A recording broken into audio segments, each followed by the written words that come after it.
Bonjour à tous et ravi de vous retrouver sur LCP pour vous parler d'un sujet qui nous concerne tous, les retraites. Alors on sait que le système de financement des retraites est mal en point depuis des années, mais le sujet donne souvent lieu à une bataille de chiffres. Il est difficile de savoir qui dit vrai ou pas. Alors qu'en est-il? Eh bien pour le savoir, l'Assemblée nationale auditionne justement Pierre Moscovici, premier président de la Cour des comptes. Il présente devant les députés les conclusions de sa mission qu'il a menée sur le financement des retraites.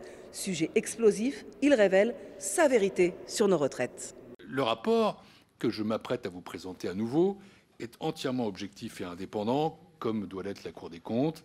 Et je crois et j'espère, je suis même confiant qu'à ce titre, il fera date. Je suis heureux de vous présenter nos principales conclusions et recommandations sur la situation et les perspectives de notre système de retraite. La lettre de mission du Premier ministre, datée du 20 janvier 2025, demandait à la Cour de dresser en un mois, ce qu'elle n'a jamais fait, un rapport aussi rapide, un constat objectif de la situation financière du système de retraite et de ses perspectives à court, moyen et long terme. Elle nous demandait également de mettre ces analyses en perspective avec la trajectoire d'ensemble des finances publiques. C'est ce que nous avons fait. Le rapport que je vous présente cet après-midi est chiffré et objectivé, il est entièrement indépendant et impartial, et nous allons examiner dans un rapport distinct qui sera remis en avril, car nous n'avons pas tout à fait fini notre ouvrage, les effets des réformes des retraites sur la compétitivité de l'économie française et sur l'emploi. Une telle commande, d'abord, je tiens à le dire, est pour nous un signe de confiance envers la Cour des comptes, qui est un tiers de confiance dans le débat public. Nous avons pris cette marque de confiance d'autant plus sérieusement que le sujet est crucial pour notre démocratie, pour notre modèle social et pour nos finances publiques. C'est un enjeu d'abord démocratique, car il concerne directement ou indirectement l'ensemble des citoyens. Il y a aujourd'hui en France 17 millions de retraités, plus de 4 millions de bénéficiaires de pensions de réversion, ce qui est déjà considérable. Mais c'est un sujet qui concerne aussi les actifs, parce qu'ils cotisent au sein du système français de retraite dit par répartition, qui est fondé sur la solidarité intergénérationnelle. Nous serons, nous aussi, à la retraite dans un futur plus ou moins proche avec ce système. La situation des systèmes de retraite est aussi un enjeu pour notre modèle social. Notre système, je ne vous l'apprends pas, dépend du rapport entre le nombre de cotisants et le nombre de retraités. C'est ça le principe de la répartition. Et le déséquilibre démographique entre ces deux populations, vous l'avez dit, est croissant. Or, le fonctionnement par répartition exige une gestion rigoureuse de l'équilibre financier du système pour en assurer la pérennité et l'équité entre générations. C'est la raison pour laquelle les retraites sont un enjeu de finances publiques absolument majeur. La France, je vais commencer par là, consacre près de 14% de son PIB aux dépenses de retraite. Le système a connu des réformes successives dans les dernières décennies, notamment pour contenir l'augmentation des dépenses, mais les crispations, les mouvements, les débats qui apparaissent lors de chacune de ces réformes montrent bien qu'il s'agit d'un sujet qui en réalité est semblable à aucun autre. Un ancien Premier ministre disait qu'on veut faire sauter 10 gouvernements sur ce sujet. Il était en réalité sans doute modeste. En somme, les modalités, le fonctionnement, la situation financière de notre système de retraite sont un sujet complexe, technique, sensible, mais essentiel, qui touche directement à notre pacte social et intergénérationnel. Pour répondre à la commande du Premier ministre, nous avons créé une formation ad hoc qui regroupait plusieurs chambres de la Cour, dont j'ai moi-même présidé la collégialité. Une équipe de magistrats, nos meilleurs spécialistes dans le domaine des retraites et des finances publiques, a travaillé sans relâche, je peux le dire cette fois, jour et nuit, pour faire aboutir ce travail en un temps record, un peu plus de 3 semaines. Et je suis, j'avoue, assez fier du résultat obtenu. Je souhaiterais remercier publiquement ici les membres de cette équipe. Merci aux présidents de la première, la cinquième et la sixième chambre, Karine Camby, Sophie Thibault et Bernard Lejeune, qui est présent à mes côtés, qui, la sixième chambre, a quand même été chef de file dans cette affaire. Je remercie également la contre-rapporteure Mathilde Lignot-Leloup, le rapporteur général Nicolas Fourier, que j'ai vu, ainsi que l'ensemble des rapporteurs. Notre rapport poursuit un objectif essentiel, qui est d'être une base utile et indiscutable, et j'aimerais insister sur chacun de ces deux mots, dans la poursuite des discussions entre partenaires sociaux. Pour nous assurer de remplir au mieux cette exigence d'utilité, j'ai reçu à la Cour des comptes l'ensemble des partenaires sociaux, moi-même, mais aussi, bien entendu, le président du corps, Gilles Berset, ainsi que Jean-Jacques Marette, qui anime cette négociation importante. Avant d'entrer dans le détail des constats et conclusions de la Cour, Je vais revenir en quelques mots sur le périmètre que nous avons choisi et la méthode que nous avons adoptée. D'abord, le périmètre inclut tous les régimes de retraite obligatoires, conformément à la commande.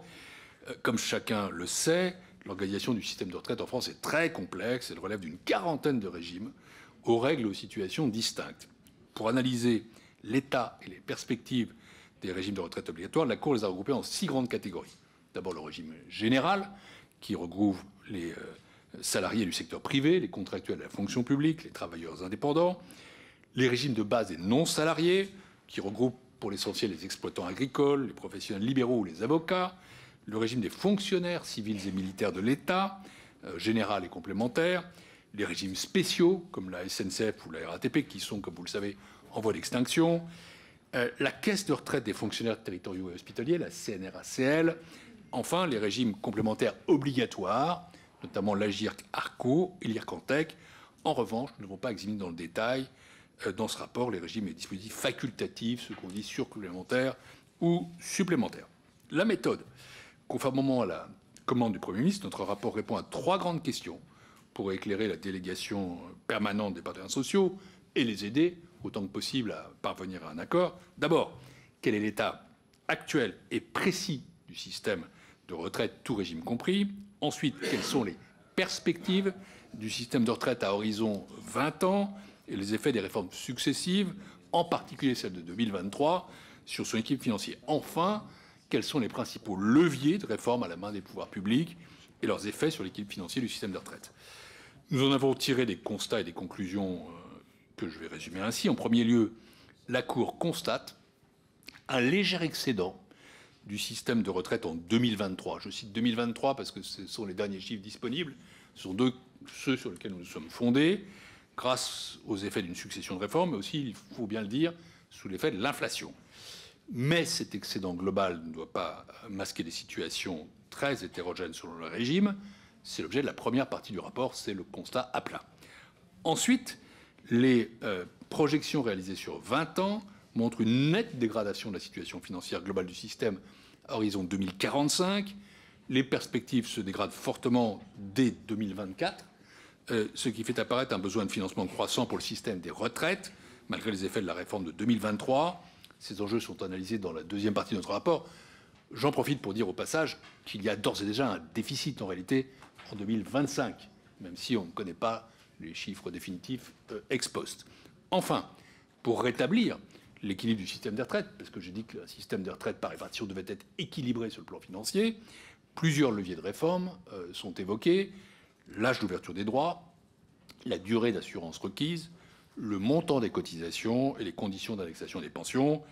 Et nous avons analysé les effets d'une variation de ces leviers dans la troisième partie du rapport. Ils diffèrent, que ce soit en termes de montant, de temporalité, d'effets sur l'économie.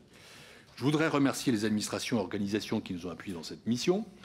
Le Conseil d'orientation des retraites, nous nous sommes appuyés sur lui pour les simulations, à partir de nos hypothèses. La Direction générale du Trésor, la Caisse d'assurance vieillesse et la Direction de la sécurité sociale. Nous avons travaillé en étroite intelligence avec ces acteurs qui nous ont fourni des données sociales et macroéconomiques actualisées ainsi que des projections qui intégraient nos hypothèses. J'entre à présent rapidement dans le détail du premier grand message de notre rapport, à savoir qu'en 2023, le système de retraite est légèrement excédentaire grâce à une situation de record de réforme. Il était plutôt légèrement excédentaire, avec des situations hétérogènes selon les régimes. D'abord, le système de retraite obligatoire français est globalement favorable aux retraités par rapport aux pays comparables, grâce à un effort de financement très élevé et même massif. La France consacrait en 2023 près de 390 milliards d'euros aux dépenses de retraite, ce qui équivaut à 14% de son PIB. C'est 4 points de plus que l'Allemagne. Je vous demande de prendre les chiffres comme je les donne, ce n'est pas des interprétations, c'est les chiffres à plat. Par ailleurs, les retraités bénéficient en France d'une situation financière relativement favorable par rapport au reste de la population. Par exemple, il y a bien sûr des retraités pauvres, mais le taux de pauvreté des retraités est inférieur à celui des actifs, même si de fortes inégalités existent, avec une pension moyenne de 1 626 € bruts par mois fin 2022. Le niveau de vie des retraités est similaire à celui des actifs en France, alors qu'il est un peu inférieur en Allemagne dans l'OCDE, il faut aussi introduire des éléments comme le patrimoine, etc., qui peuvent même, en réalité, peut-être être un peu plus favorables aux retraités. Ce n'est pas la même chose de gagner une somme de cette nature-là avec un loyer ou en possédant son logement, par exemple. Une telle dépense nécessite des ressources importantes et diversifiées. Ces ressources étaient composées en 2023 pour 2/3 des cotisations sociales et pour 1/3 de la CSG et d'impôts et taxes affectés à des régimes de retraite. La proportion de ces derniers a augmenté au cours des dernières décennies, soit pour apporter des ressources complémentaires à certains régimes, soit pour compenser des pertes de recettes de la sécurité sociale liées à la mise en œuvre de certaines politiques et exonérations. Deuxième constat, notre système de retraite était légèrement excédentaire en 2023. Si on regarde en dynamique, l'équilibre financier du système de retraite s'était dégradé de 2002 à 2010 et il s'est depuis progressivement rétabli. Et en 2023, donc, l'excédent photographique était de 8,5 milliards d'euros. Deux facteurs pour l'expliquer. D'abord, l'excédent a été permis par une succession de réformes depuis 2003. Elles étaient différentes, mais elles avaient toutes pour objectif de ralentir la baisse du rapport entre cotisants et retraités, qui est passé de 2,01 en 2004 à 1,78 en 2010, et de contenir l'augmentation des dépenses. L'âge légal d'ouverture des droits a été repoussé, sauf exception. La durée d'assurance requise pour avoir droit à une retraite à taux plein a été augmentée. Ces réformes ont progressivement retardé l'âge de départ effectif en retraite. Et de fait, l'âge moyen des nouveaux retraités a reculé de 2 ans et 2 mois entre 2010 et fin 2022, où il atteint maintenant 62 ans et 8 mois. Ce recul a permis de ralentir la dégradation du rapport entre cotisants et retraités, et même d'améliorer ce ratio entre 2020 et 2022. Depuis, ça a recommencé à diminuer. Au gré de ces réformes, des financements publics croissants ont été alloués au système de retraite, des taux de cotisation ont été relevés, des impôts ont été affectés au financement des dépenses de retraite, les dettes constituées par certains régimes obligatoires ont été prises en charge par l'État ou par la CADES, la Caisse d'amortissement de l'aide sociale. Le deuxième facteur qui explique cet excédent de 8,5 milliards d'euros, il est plus temporaire, c'est l'accélération de l'inflation en 2023. Celle-ci s'est répercutée plus rapidement sur les recettes, qui reposent en majorité sur les salaires, que sur les dépenses, qui sont indexées avec 1 an de décalage, comme vous le savez.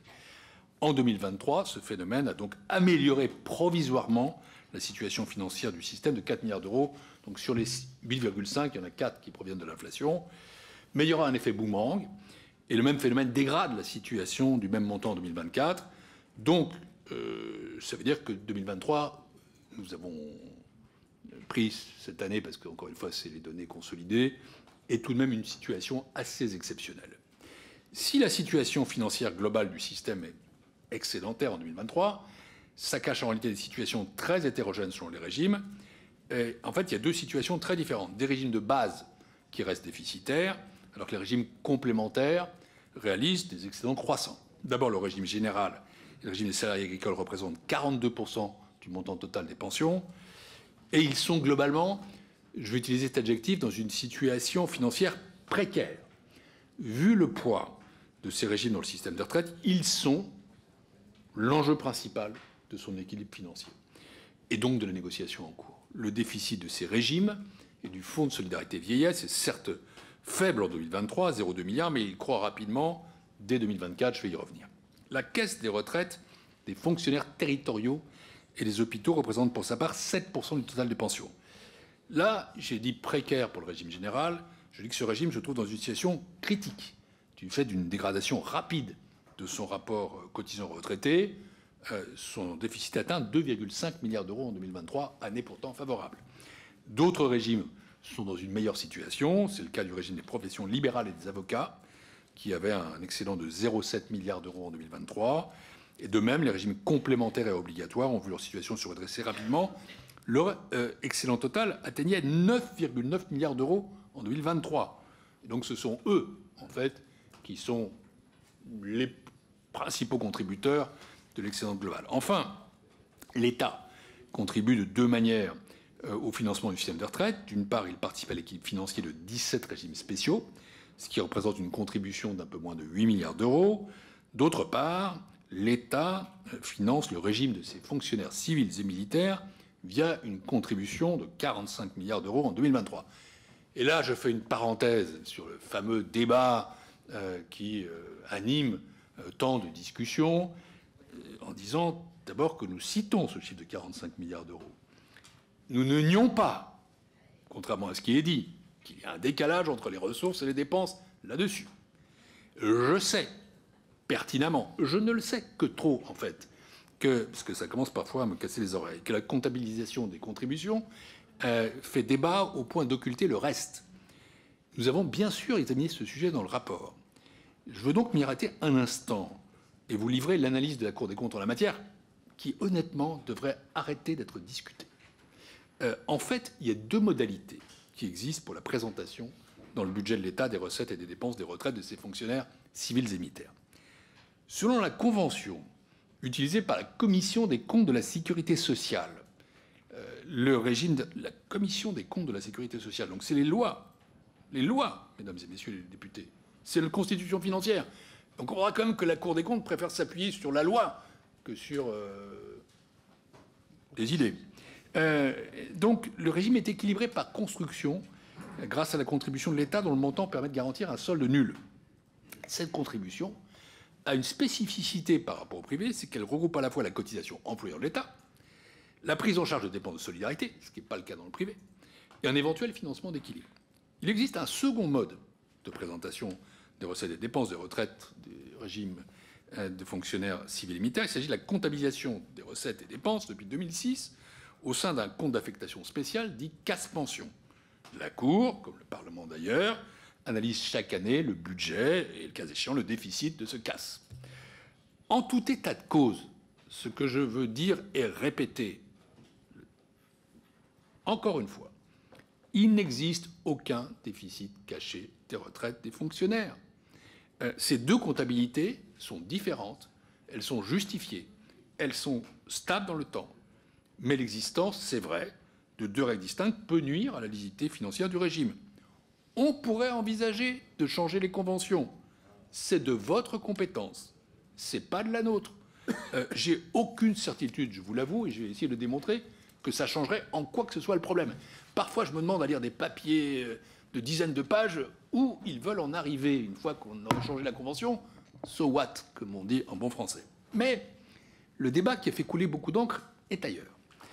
En effet, c'est vrai, l'État cotise au régime de retraite de ses fonctionnaires avec un taux de cotisation employeur bien plus élevé que celui des entreprises privées au régime général. Comme employeur, je donne les chiffres, l'État cotise à hauteur de 78% environ, tandis que les cotisations patronales dans le régime général sont de 16%.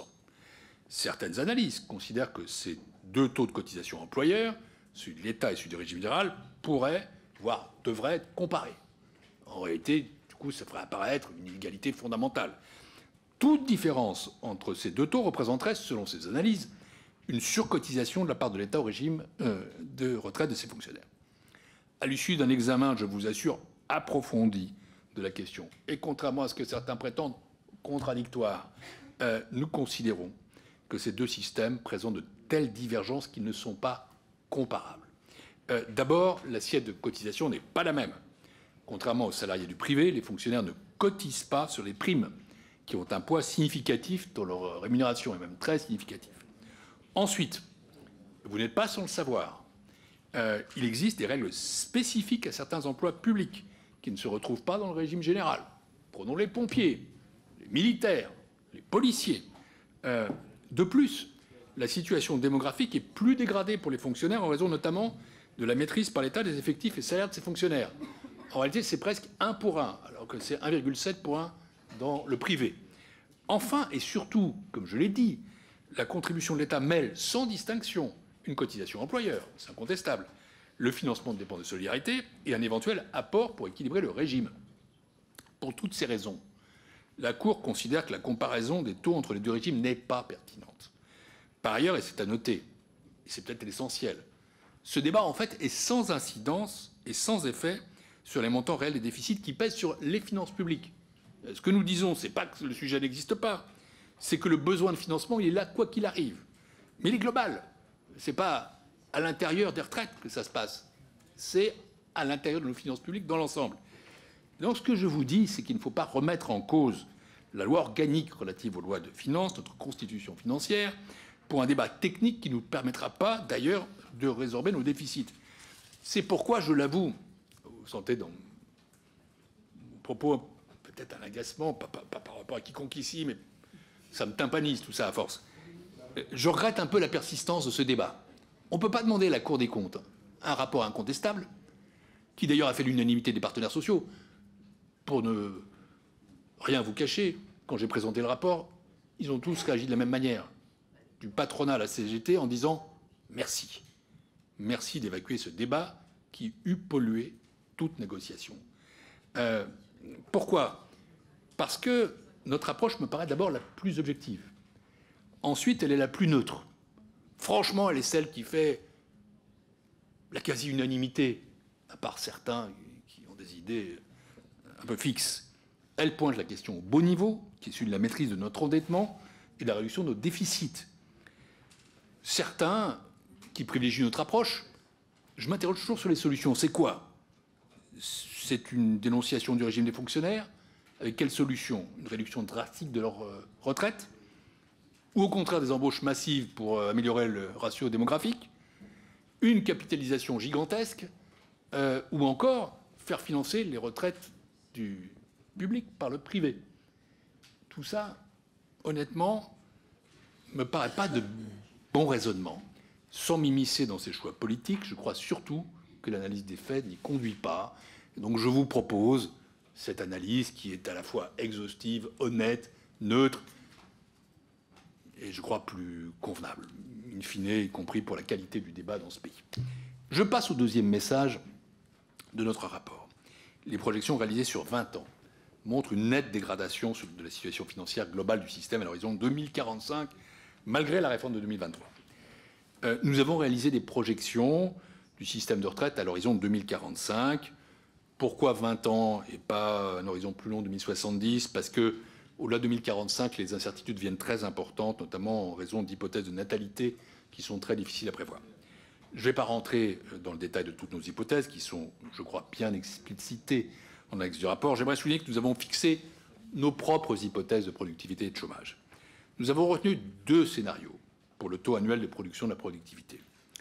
0,7% et 1%. 0,7%, c'est le scénario principal, car c'est le plus crédible et réaliste. Si on constate l'évolution de la productivité sur les 20 dernières années, on est plutôt sur 0,4, 0,5 que sur 0,7. Mais après tout, il n'est pas interdit d'espérer que la productivité augmente et que le taux de chômage baisse, donc 1% est une hypothèse qui est également présentée. En tout état de cause, nous avons constaté, ça m'a même moi-même surpris, contrairement à une idée largement répandue en la matière, que la variation de productivité n'avait pas une influence majeure sur les projections, avec moins de 1 milliard d'euros d'écart entre les deux scénarios en 2035. C'est donc pas une solution magique dont il faut attendre des miracles. Sur l'emploi, nous avons prévu deux taux de chômage, 7%, c'est réaliste, ou 5%, scénario d'amélioration. Que ressort-il des projections à 20 ans? D'abord que les perspectives se dégradent nettement dès 2024 et qu'il y a un besoin de financement croissant et durable du système des retraites. Tout ceci n'a pas non plus été discuté par les partenaires sociaux, je le dis. Les dépenses du système de retraite seraient de 414,5 milliards d'euros en 2025. Elles progresseraient hors inflation de 0,9 à 1% par an jusqu'en 2045. Les ressources aussi, mais pas aussi rapidement. Et donc, dès 2025, le déficit tout régime devrait atteindre 6,6 milliards d'euros. C'est le chiffre de base sur lequel travaillent aujourd'hui les partenaires sociaux. Il devrait se stabiliser autour de ce niveau entre 2025 et 2030, notamment grâce à la montée en puissance des réformes de 2023. Je vais y revenir. Au-delà de 2030, le nombre de retraités, le montant moyen de leur pension continuerait d'augmenter continuellement. En conséquence, le déficit devrait se dégrader fortement. Chiffre toujours pas discuté. Il atteindrait près de 15 milliards d'euros en 2035, puis environ 30 milliards d'euros en 2045. Donc il y a trois chiffres à retenir, si vous voulez bien. 6,6 tout de suite, 15 milliards en 2035, 30 milliards en 2045. Et donc il faut être lucide, la dégradation financière du système, toutes choses étant égales par ailleurs, est nette, rapide et croissante. Ces chiffres sont préoccupants, mais là encore, les perspectives financières ne sont pas équivalentes selon les systèmes. Le régime général concentrerait l'essentiel du déficit à horizon 2045, entre 25 et 30 milliards d'euros.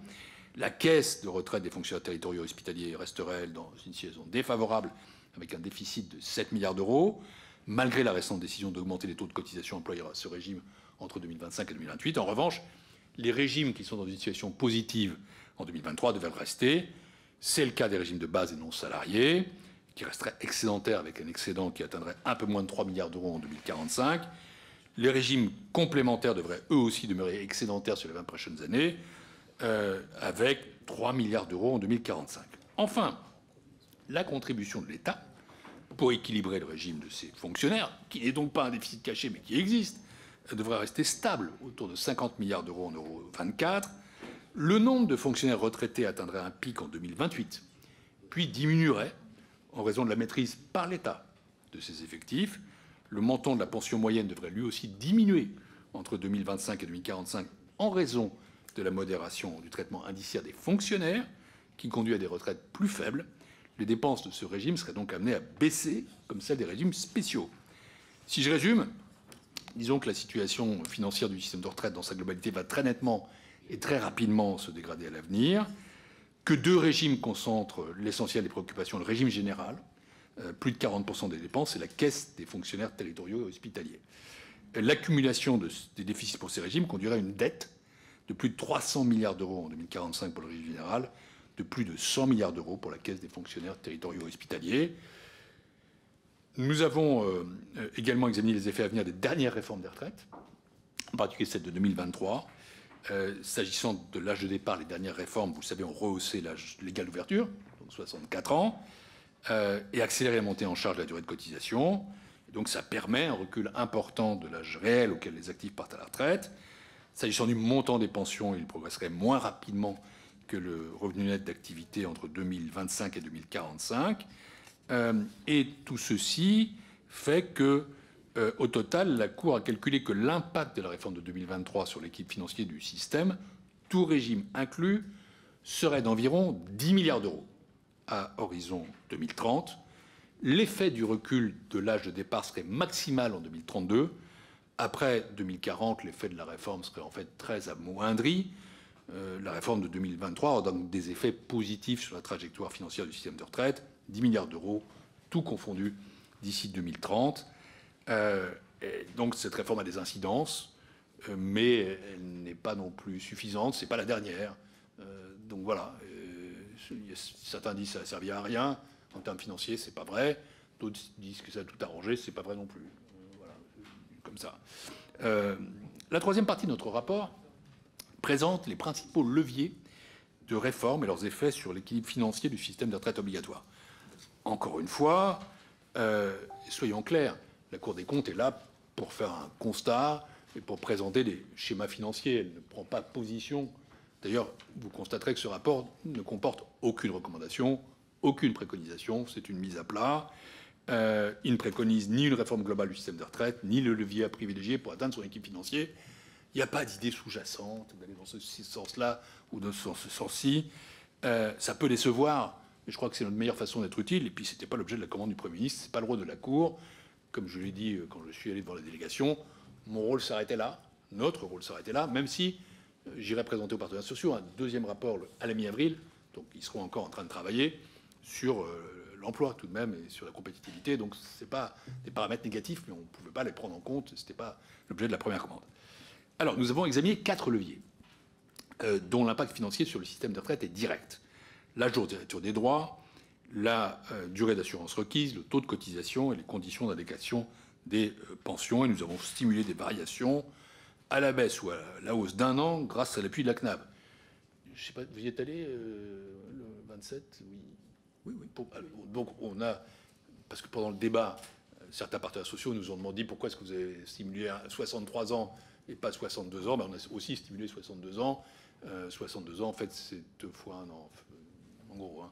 Mais c'était pas par choix pour dire on est plus pour 63 que pour 62. C'est juste parce qu'on a fait des simulations annuelles. Bon, c'était assez simple. Le premier levier que nous avons examiné, c'est l'âge d'ouverture des droits. Il s'agit de l'âge légal, avant lequel, sauf exception, la liquidation de la pension de retraite ne peut pas intervenir. Comme vous le savez, il a été fixé à 64 ans par la réforme de 2023.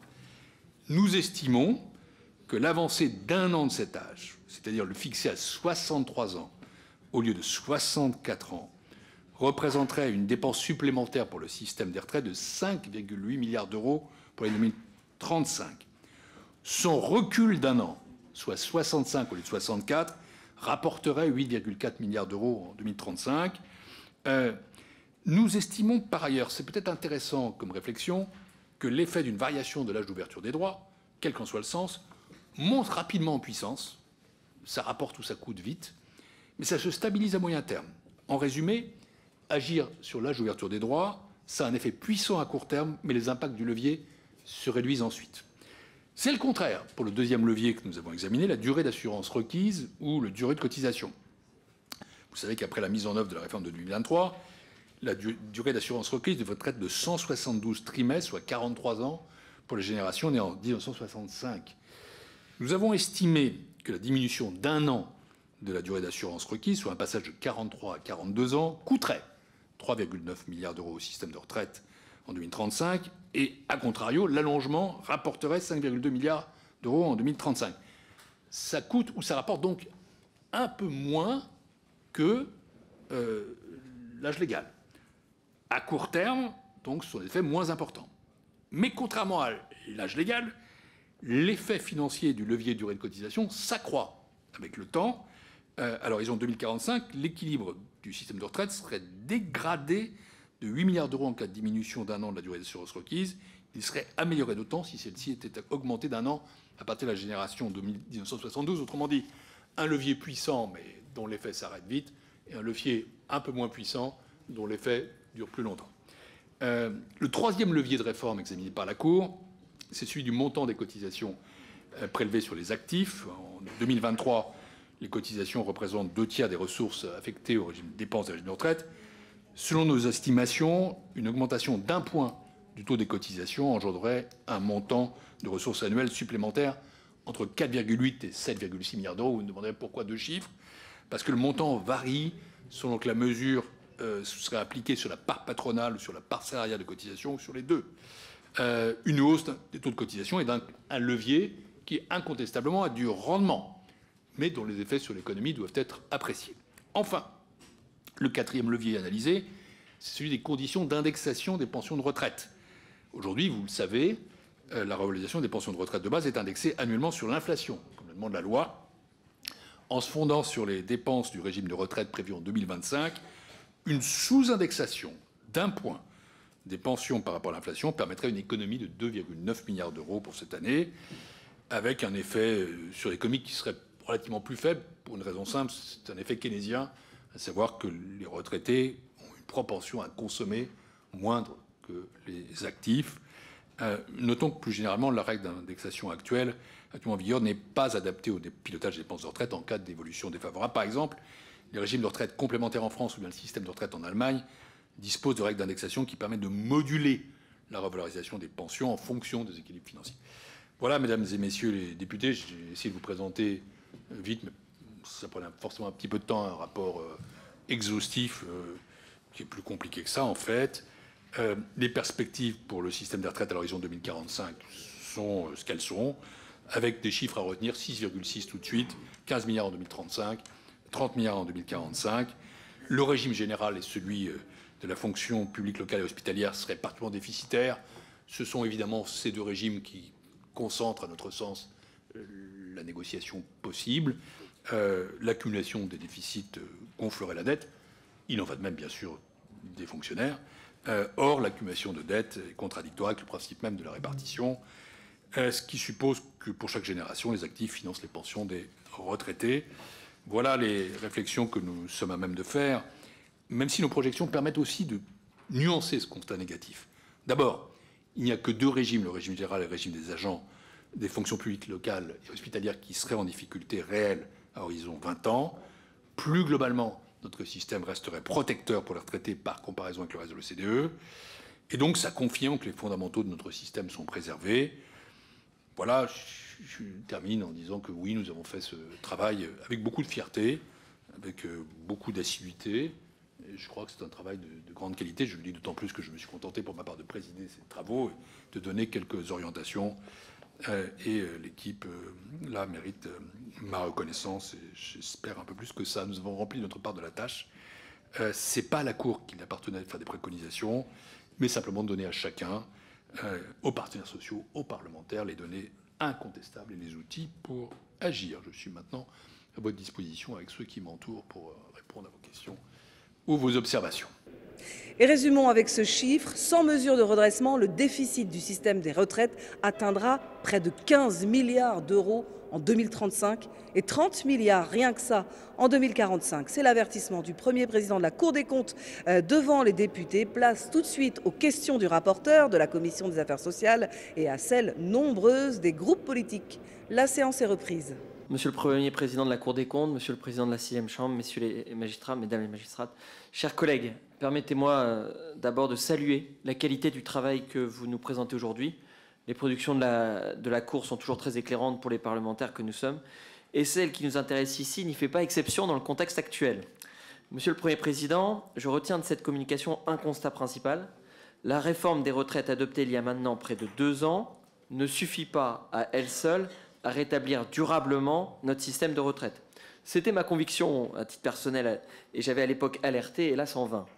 Si on en croit vos hypothèses centrales, qui me semblent plus crédibles, car moins optimistes que celles retenues dans le scénario de référence présenté dans le rapport annuel du Conseil d'orientation des retraites, le déficit de notre système s'accroîtrait à près de 0,9% du PIB en 2045, soit environ 30 milliards d'euros en valeur 2024. Voilà le besoin de financement, indiscutable, quoi qu'il arrive, croissant et durable. Le régime général accumulerait ainsi une dette comprise entre 330 et 370 milliards d'euros d'ici 20 ans. C'est là, je crois, la base à partir de laquelle toute réflexion autour de la réforme de notre système de retraite doit partir. Votre présentation était très claire. J'aurais toutefois plusieurs questions à vous poser. Premièrement, vous indiquez que la part de la dette actuellement détenue par la CADES et relevant des régimes de retraite peut être estimée à 38 milliards d'euros. Pouvez-vous indiquer comment vous obtenez ce résultat? Est-ce qu'une part de la dette de l'État relèverait, elle aussi, d'une certaine manière, du régime des retraites? Deuxièmement, vous évoquez la situation fortement excédentaire des régimes complémentaires obligatoires. L'Agirc-Arrco pour les salariés du privé, l'Ircantec pour les contractuels de la fonction publique et le régime complémentaire des travailleurs indépendants. Ces régimes présentent des ratios démographiques pourtant similaires, autour d'1,5 cotisants par retraité, légèrement plus favorable que celui du régime général, 1,4 cotisants par retraité. Alors même que la situation démographique est comparable, comment expliquez-vous la meilleure performance de ces régimes par rapport au régime général? Est-ce dû, selon vous, au mode de gestion par les partenaires sociaux? Est-ce dû à leur fonctionnement par points qui facilite le pilotage financier du système? Est-ce dû à leur mécanisme de régulation financière? Enfin, vous estimez à juste titre que les mesures affectant l'équilibre financier du système de retraite montent en charge progressivement et qu'elles doivent donc être anticipées suffisamment en amont. Cela devrait nous inciter à améliorer les règles de gouvernance du système qui ne parviennent manifestement pas à prévenir la constitution de déficits à long terme. Avez-vous, Monsieur le Premier Président, Mesdames et Messieurs les magistrats, exploré des pistes en la matière? Merci beaucoup, Monsieur le rapporteur général. Je vous propose qu'on prenne donc les orateurs des différents groupes et ensuite on aura un premier tour de réponse. Donc Thomas Ménager pour le Rassemblement national. Merci Monsieur le Président, Monsieur le Premier Vice-président. Je tiens tout d'abord à vous remercier à mon tour ainsi que vos équipes pour la remise de ce rapport dans des délais contraints.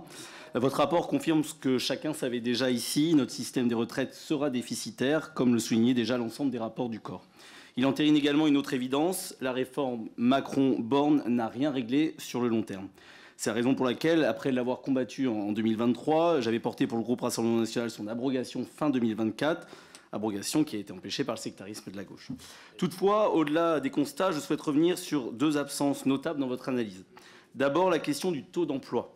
Gilles Berset, président du corps, a rappelé à plusieurs reprises qu'un alignement de la France sur le taux d'emploi des Pays-Bas pourrait générer jusqu'à 140 milliards de recettes supplémentaires ce qui permettrait, vous en conviendrez, de nous apporter un certain nombre de ressources supplémentaires à notre système par répartition. Plus de gens qui travaillent, c'est plus de cotisations qui entrent et donc de nouvelles recettes pour tendre vers l'équilibre. Pourtant, le terme taux d'emploi n'apparaît pas une seule fois dans votre rapport. Est-ce que vous pouvez nous indiquer pourquoi cette question n'a pas été traitée en profondeur, car il s'agit là, avec la démographie, des deux principaux problèmes que connaît notre système par répartition. Ensuite, vous présentez notamment deux premiers leviers de réforme peu innovants, le recul de l'âge de départ et l'augmentation de la durée de cotisation. Pourtant, en 2017, la Cour des comptes elle-même soulignait que le passage à 62 ans avait entraîné une hausse des dépenses sociales de 3 milliards d'euros, maladie, chômage, invalidité, RSA. Le passage à 64 ans pourrait, selon certaines estimations de la DARES et de l'adresse, alourdir ces dépenses de 4,9 milliards d'euros supplémentaires, supprimant en fait en partie, tout ou partie, l'intérêt financier des différentes réformes précédentes. Pouvez-vous donc nous préciser pourquoi cet effet d'éviction, qui était mentionné par le passé par la Cour des comptes, n'est pas étudié cette fois-ci et s'il a été estimé? Enfin, vous évoquez la possibilité de deux autres leviers, augmenter les cotisations ou baisser les pensions, c'est-à-dire faire payer les Français. Pourtant, on le sait, la France a déjà un taux de cotisation de vieillesse supérieur de 10 points à la moyenne de l'OCDE. J'en viens donc à ma question. Est-ce qu'il ne serait pas plus utile d'étudier d'autres leviers que pourraient être la création d'emplois, la réindustrialisation, la compétitivité, la simplification, mais aussi de réfléchir à une politique familiale incitative pour faire face au creux démographique que nous connaissons?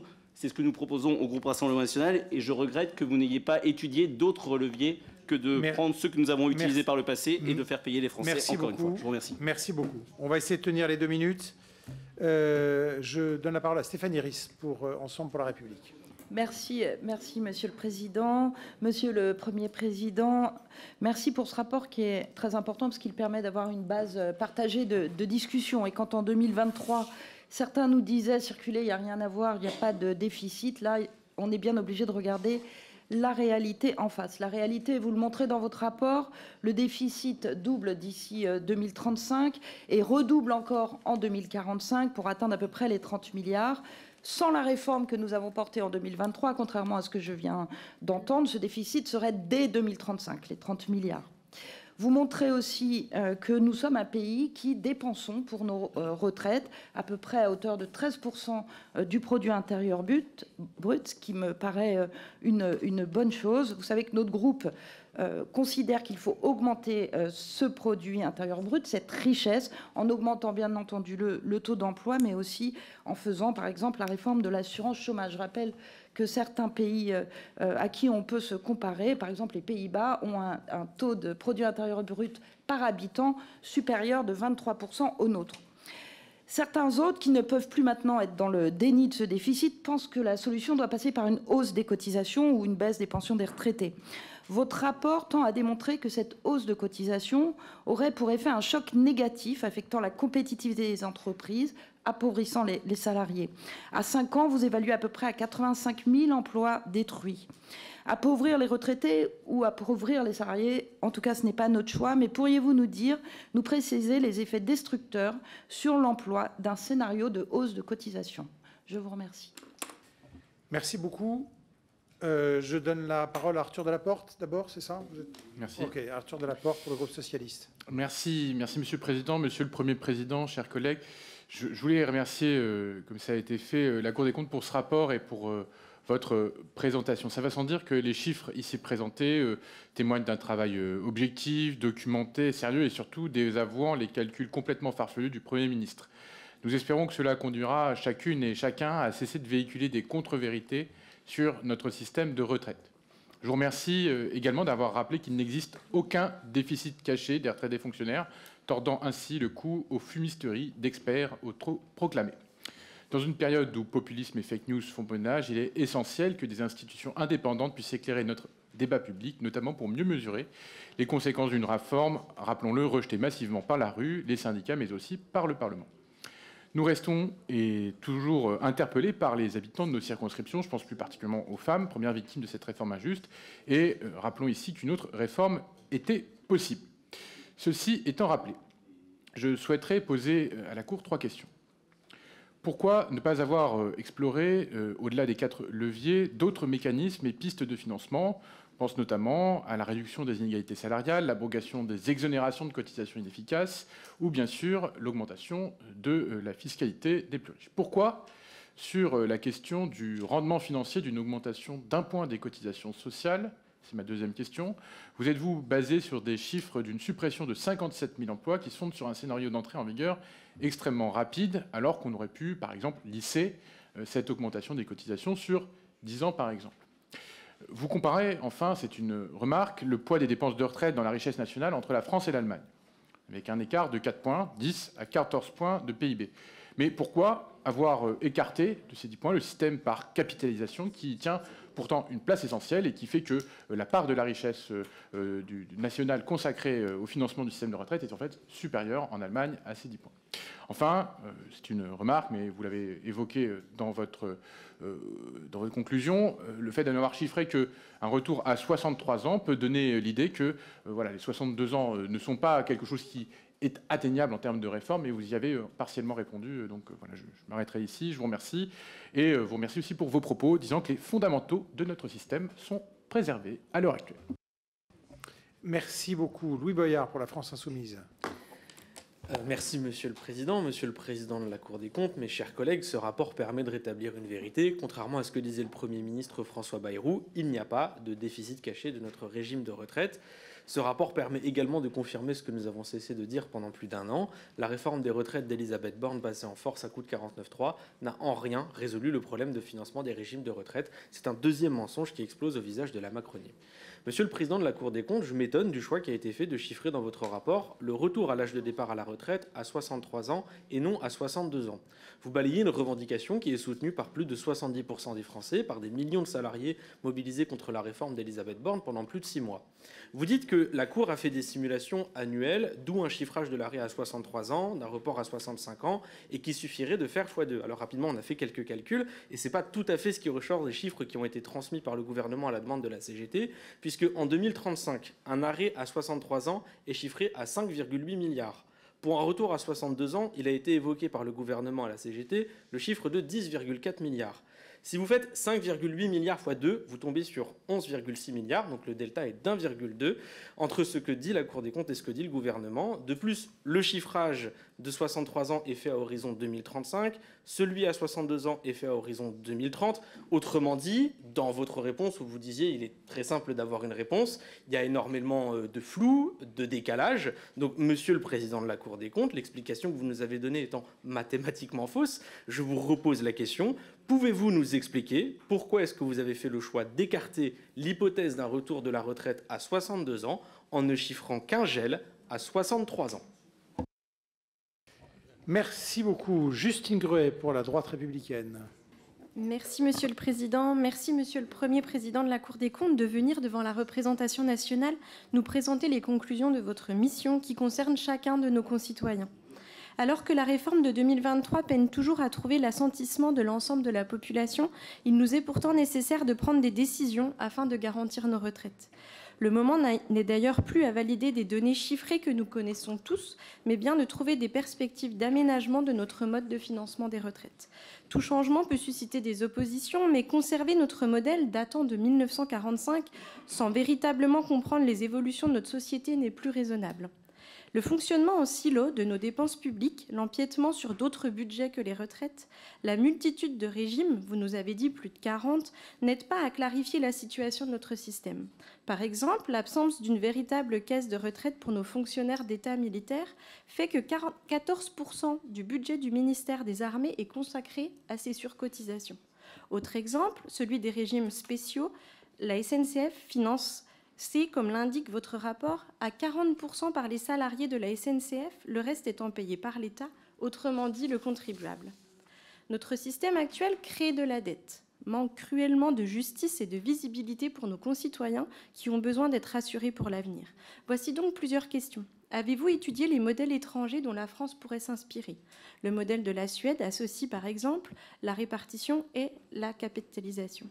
Sur ce modèle, Monsieur Moscovici, que pensez-vous, que pense la Cour des comptes des propositions suivantes? De réfléchir sur une part de capitalisation associée à de la répartition qui pourrait être gérée par un fonds de pension public et sécurisé, qui répondrait à des attentes plus individualistes de notre société. Sur l'ouverture de nouveaux droits, si l'on continue de travailler après l'âge légal et, à contrario, de diminuer largement la pension en cas de départ bien avant la date. Agir sur des plans de formation des 40-50 ans pour favoriser l'emploi de nos seniors lorsque l'on sait que 40% des actifs bénéficient d'un départ anticipé. Prévoir une meilleure prise en compte du congé maternité ou parental dans le calcul des trimestres ou tout simplement demander symboliquement d'avoir contribué à un système pour pouvoir en bénéficier. Autant de pistes qui, je l'espère, concerneront nos partenaires sociaux et la Cour des comptes dans les mois à venir. Nous n'avons plus les moyens de rester dans une position d'attente et la droite républicaine est persuadée que nous devons prendre des décisions. Je vous remercie. Merci. François Ruffin pour le groupe écologiste. Oui, merci. Bon, Monsieur le Président, moi je veux vous remercier parce que dans l'actualité assez tragique qu'on vit en ce moment, au fond, vous nous apportez une bonne nouvelle. Il n'y a rien de dramatique. Ça va plutôt pour les retraites. On peut dire 7 milliards de déficit en accentuant comme ça sur milliards pour dire à quel point ça serait tragique. Mais en vérité, quand on le rapporte aux 304 milliards d'euros de la branche vieillesse, on est à 2% de déficit. Quand on regarde ce qui se passera en 2035, on peut dire 15 milliards, mais bon, ça ferait 4% de déficit. Alors, vous me mettez à chiffrer pour 2045, je dois dire que d'ici là, je crains qu'on ait d'autres soucis. À quoi ressemblera la planète, le travail, la vie d'ici 20 ans, vu l'instabilité en cours. Mais donc c'est 2%, c'est même ces 4% si on ne changeait rien. L'État en rêverait. Ce serait déjà un exploit pour Bruno Le Maire que de parvenir à ça. Et en effet, il y a un certain nombre de leviers d'ingrédients, comme vous dites, qui sont pas pleinement mis sur la table. Alors il y a la hausse des cotisations qui, à elle seule, vous le dites, rapporterait entre 5 et 7 milliards.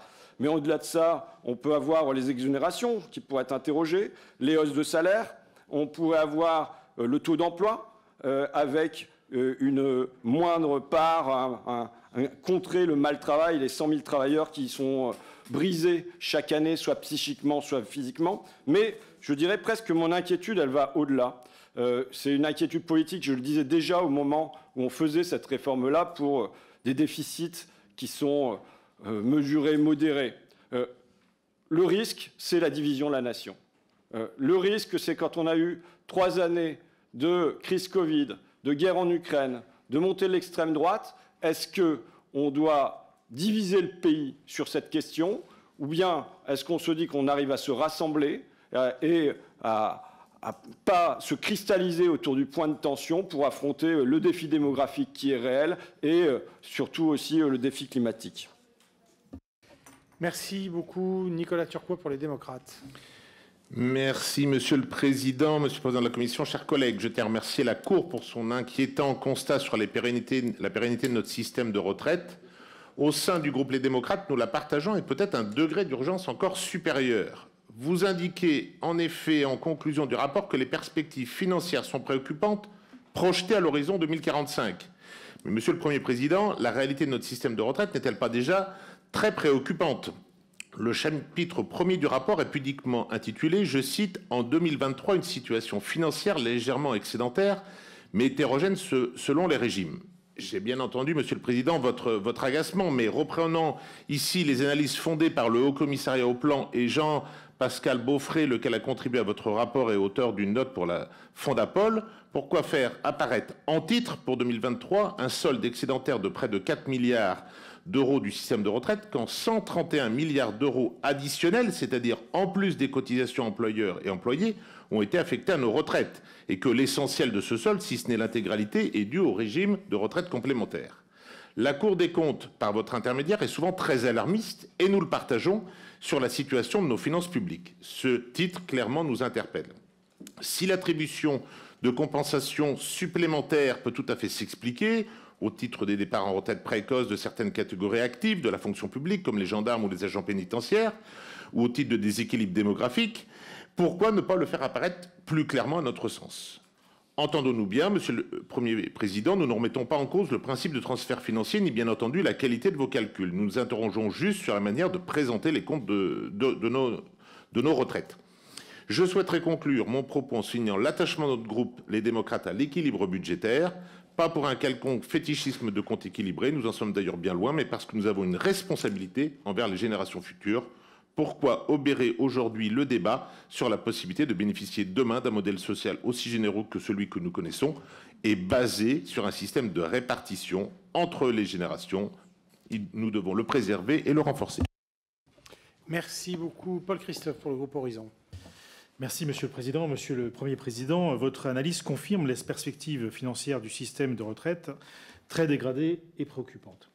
Malgré les réformes des retraites successives, dont celle de 2023, qui ont permis de rétablir temporairement l'équilibre financier du système de retraite, son déficit, et vous avez insisté là-dessus, passerait de 6,6 milliards d'euros en 2025, 15 milliards d'euros hors inflation en 2035, puis 30 milliards d'euros en 2045. Cette situation s'explique notamment par la baisse du nombre de cotisants par retraité. On ne compterait plus que 1,77 cotisants pour un retraité en 2025, puis 1,54 en 2045. Alors même, rappelons-le, qu'il y avait plus de 4 cotisants pour un retraité à la création du système par répartition. Cette tendance est contradictoire avec le principe même de la répartition, qui suppose que pour chaque génération, les actifs financent les pensions des retraités au même moment, sans rejeter une partie de ce financement sur les générations suivantes. Vous nous proposez plusieurs évolutions pour tenter de redresser la situation, comme un recul d'un an de 64 ans à 65 ans de l'âge d'ouverture des droits à la retraite, ce qui générerait un peu moins de 18 milliards d'euros à l'horizon 2035. L'allongement d'un an de 43 à 44 ans de la durée de cotisation, donc je rappelle plus 9,7 milliards d'euros à l'horizon 2035, ou la hausse d'un point de cotisation sociale qui, selon les scénarios, rapporterait entre 4,8 ou 7,6 milliards d'euros, là encore. Ou encore une sous-indexation d'un point des pensions par rapport à l'inflation, générant 2,9 milliards d'euros en 2025. Ces options, dont on pourra apprécier facilement le côté populaire, ne doivent-elles pas nous imposer de revisiter le système par répartition, hérité de l'après-Seconde Guerre mondiale, qui s'apparente de plus en plus à une pyramide de Ponzi, en le repensant à partir d'une nouvelle solution qui mixerait pour l'ensemble des salariés, retraite par répartition pour garder une solidarité, complémentaire obligatoire et capitalisation facultative. Merci, Monsieur le Président. Stéphane Viry pour le groupe Lyot. Oui, à mon tour, Monsieur le Président, de remercier Monsieur le Premier Président de la Cour des comptes, le Président de la section et Mesdames et Messieurs les magistrats pour l'éclairage qu'ils nous apportent. Beaucoup de choses ont été dites. En tout cas, j'observe, Monsieur le Président de la Commission, que lorsqu'on parle retraite, souvent il y a un bruit ou un vacarme supérieur dans cette enceinte, ce qui prouve, Monsieur le Premier Président, que grâce à vos travaux, vous avez ramené une forme de sérénité par la clarté des éléments financiers que vous nous avez donnés. Et ça, j'en prends acte et je vous en remercie. La commande était effectivement à finalité des partenaires sociaux, leur donner les clés pour aboutir à terme à une sauvegarde du système par répartition et à un équilibre durable. Vous émettez donc des projections qui sont inquiétantes, faut-il le reconnaître, et on a bien compris, nous, dirigeants parlementaires, que si aucune décision n'est prise, le système va finir par s'écrouler. Vous évoquez les 4 régimes. Sur le régime général, on voit bien qu'à terme, il y a une dégradation et une impasse. Sur le régime des non-salariés et par capitalisation obligatoire, ça tient, et c'est plutôt même excédentaire. Sur le régime de la fonction publique territoriale et hospitalière, c'est une situation critique. Et sur la fonction publique, globalement, compte tenu de la pyramide des âges et de la démographie, ça devrait passer. Moi, ma question, en fait, elle est assez simple. J'aimerais que, parce que je n'ai pas compris tout à l'heure dans votre proposition de synthèse, Monsieur le Premier Président, est-ce que la situation de nos retraites contribue au déficit public annuel de la nation? Et si oui, à quelle hauteur? J'aimerais qu'on ait une clarification sur ce fait, puisque de la subvention publique permet néanmoins d'équilibrer le régime des retraites de la fonction publique. Alors, j'ai bien pris note, effectivement, de la volonté que vous aviez de sortir, effectivement, d'une autre présentation, mais moi, j'ai besoin de savoir si, globalement, les retraites contribuent et à quelle hauteur à notre déficit public. Et j'aimerais également avoir confirmation que sur notre régime de retraite par répartition, qui, en principe, repose sur de la cotisation sociale, sur le travail, qu'il y a bien désormais un tiers de financement par de la cotisation et par l'impôt, ce qui est effectivement une entorse au pacte qui était le nôtre de 1945. Merci beaucoup. Yannick Monet pour le groupe GDR. Merci, Monsieur le Président. Monsieur le Premier Président, en premier lieu, nous accueillons favorablement le fait que la Cour des comptes ait mis un coup d'arrêt définitif au mythe véhiculé par le Premier ministre de l'existence d'un déficit caché des retraites. En second lieu, nous constatons également que les observations de la Cour des comptes, s'agissant d'une dégradation du solde du système des retraites, rejoignent globalement celles antérieures du corps. Toutefois, vous présentez vos conclusions un peu différemment. Vous concluez en effet qu'il y a un besoin de financement croissant et durable, quand le corps avait affirmé que le solde du système de retraite s'explique autant, sinon plus, par une diminution des ressources affectées aux retraites que par la dynamique des dépenses. La formulation du corps avait le mérite de souligner que les dépenses de notre système de retraite ne sont ni extraordinaires ni exponentielles, mais que les ressources qui lui sont affectées ont été taries. Dans ce cadre, le corps invitait à réaffecter les ressources nécessaires au système sans qu'il soit nécessaire de le réformer drastiquement.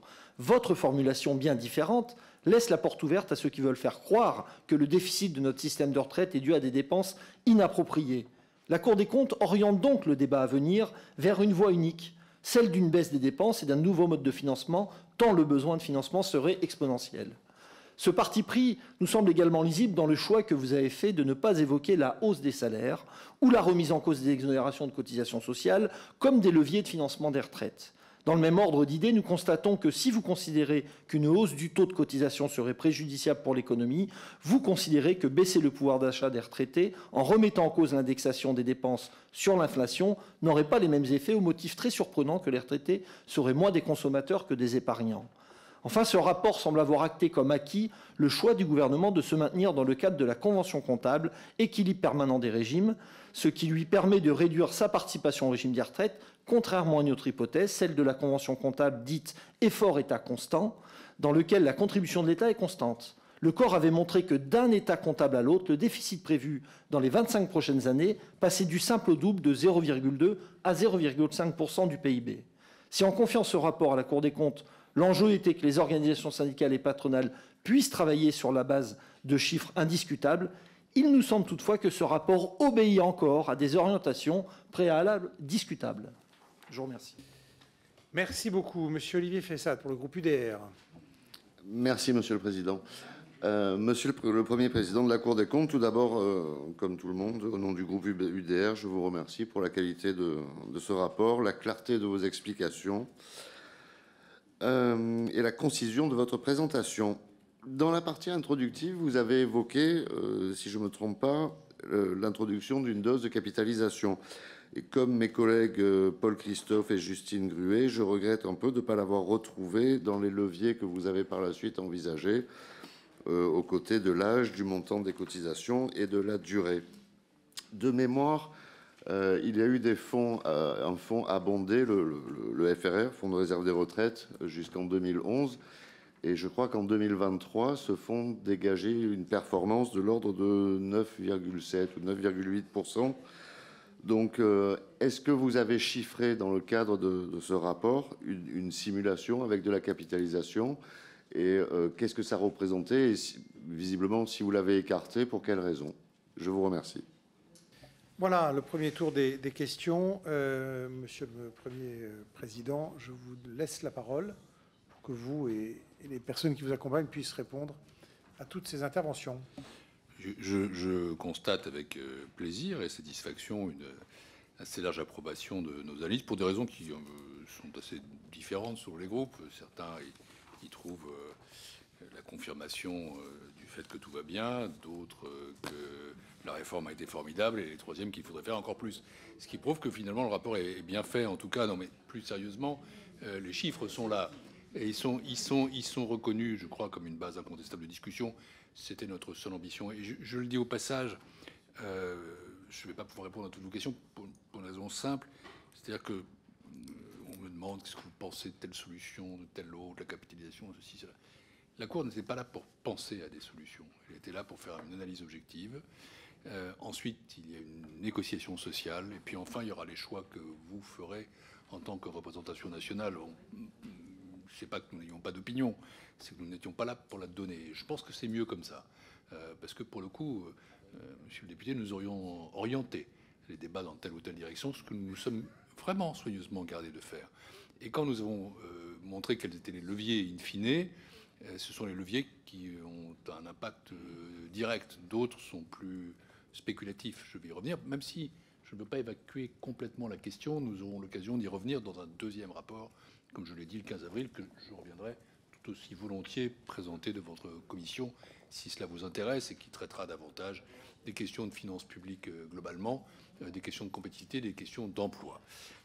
Donc, prenez ce rapport pour ce qu'il est. C'est-à-dire, c'est une mise à plat qui visait à établir une base de travail indiscutable pour la négociation sociale, puis le moment venu pour vos propres débats. De ce point de vue-là, je crois que le contrat est rempli. Je le disais en souriant, le fait qu'on puisse en tirer de diverses interprétations prouve bien que c'est une base indiscutable de débat, à partir du moment où les chiffres ne sont pas contestés.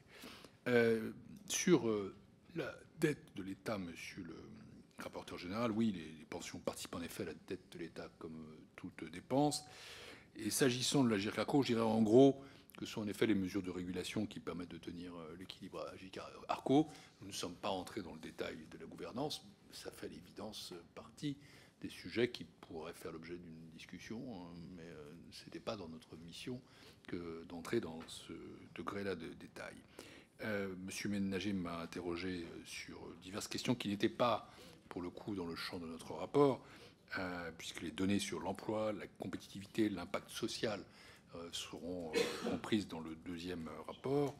Il n'y a pas d'autres leviers étudiés, car ceux qui le sont communs à tous les régimes, mais nous aborderons d'autres sujets.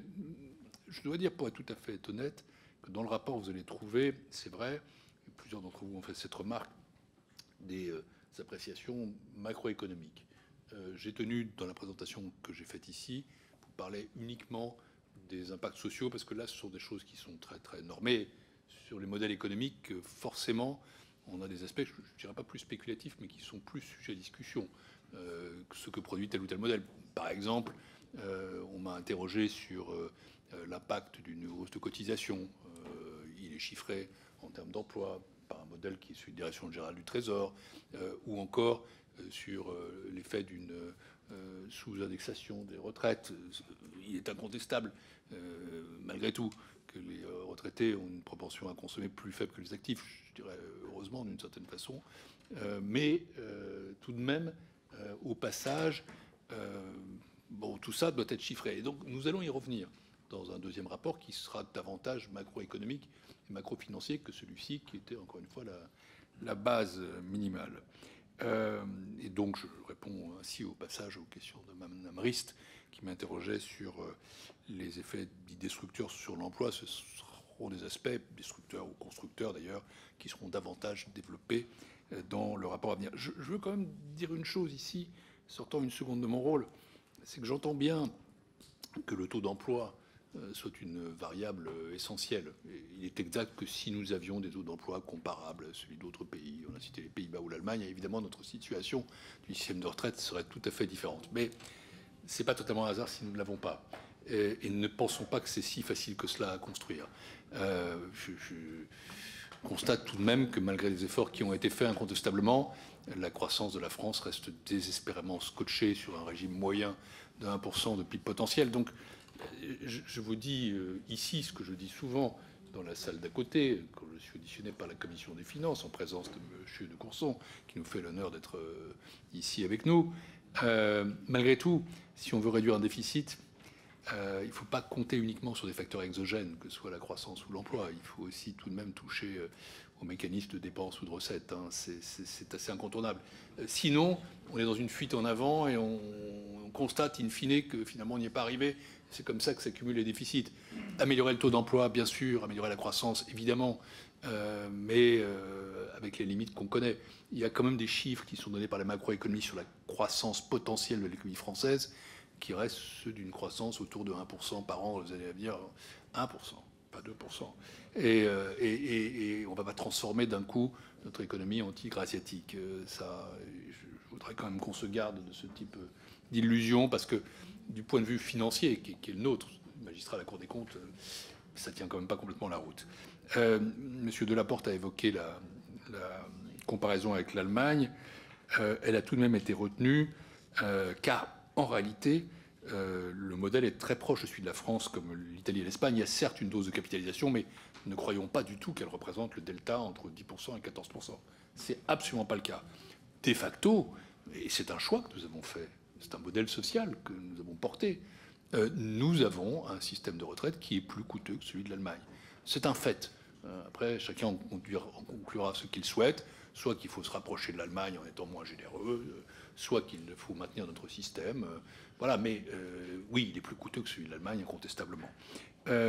Monsieur Boyard, vous savez, nous ne sommes, nous, que de modestes magistrats, des fonctionnaires. Nous nous gardons d'avoir trop de pensée politique et nous évitons toute pensée complotiste. Et donc, c'est ce que j'ai pu répondre quand on m'a interrogé. D'abord, en réfléchissant sur un an de plus ou un an de moins, on n'était pas sur le statu quo. Je vous signale que la retraite est à 64 ans, nous évoquons 63, nous évoquons aussi 65. Nous n'avons pas fait 62 et 66, parce que là, pour le coup, c'est un peu... ça aurait été considéré par les mêmes, d'ailleurs, qui nous ont reproché de ne pas faire 62, comme une provocation de dire 66.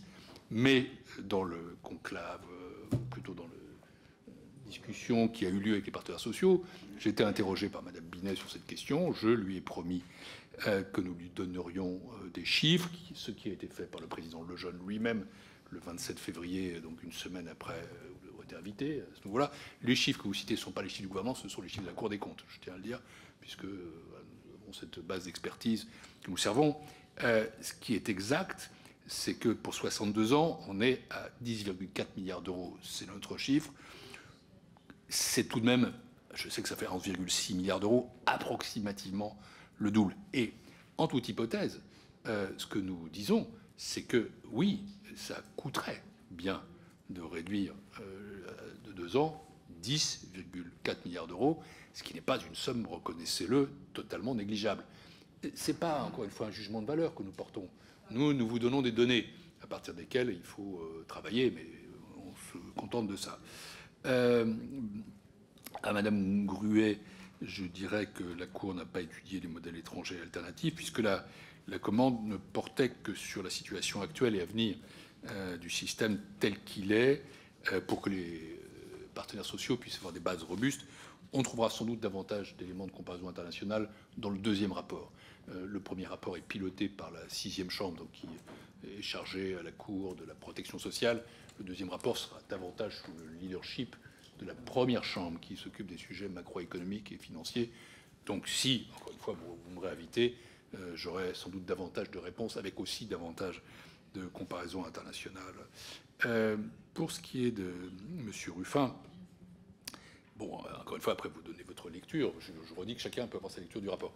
Je voudrais juste vous donner une petite précision sur les chiffres. Je comprends ce que vous dites sur les sujets globaux. Chacun a sa lecture, encore une fois. Mais les 6,6 milliards en 2030, c'est un déficit, je tiens à le préciser, mais c'est important. Si on maintient la réforme actuelle, qui rapporte quelques 10 milliards d'euros en 2030, oui. Si vous dites que vous revenez complètement sur la réforme, par exemple, hypothèse, en vérité, il faut ajouter 10 milliards. Ça nous met 16 en 2030. Hein. Donc, et ainsi de suite, ça se translate également sur 2035 et sur 2045. Ce sont des ordres de grandeur. Ça ne change pas forcément votre raisonnement, mais il faut avoir quand même les chiffres en tête. Sur les soldes des retraites des fonctionnaires, je veux dire ici les choses très clairement, parce que j'entends des choses. Il n'a pas été question pour nous et pour moi de désavouer le Premier ministre, ni de confirmer. Quand on confie à une instance indépendante, une institution indépendante comme la Cour des comptes, un rapport, c'est pour justement qu'elle donne ses propres chiffres. Je n'ai donc voulu ni confirmer ni infirmer celui qui a été donné à la tribune. Vous observerez d'ailleurs que la description qui est faite, finalement, nous présentons objectivement et à plat les deux lectures possibles. Parce que si vous ajoutez effectivement aux quelques 6 milliards d'aujourd'hui les 45, vous n'êtes pas loin des 55 du Premier ministre. Nous disons simplement que ça ne nous paraît pas quelque chose qui est finalement à retenir, compte tenu des différences de comparaison entre les systèmes, qui sont quand même tout à fait massives. Et surtout, c'est là-dessus que je veux insister, in fine, qu'on retienne un chiffre ou l'autre, le problème est le même. C'est-à-dire que finalement, nous avons quand même du déficit et de la dette qui s'accumulent. Et au final, c'est la question de savoir plutôt comment on finance ces déficits. Est-ce qu'on fait par la dette ou est-ce qu'on fait par les impôts? Est-ce qu'on choisit, au contraire, de réduire la dette?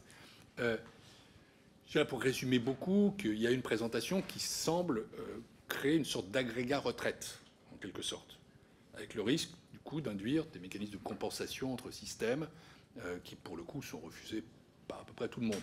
Alors que l'autre nous reporte finances publiques en global, mais en vérité, la différence, elle est conventionnelle, elle est importante, mais ça revient à peu près au même.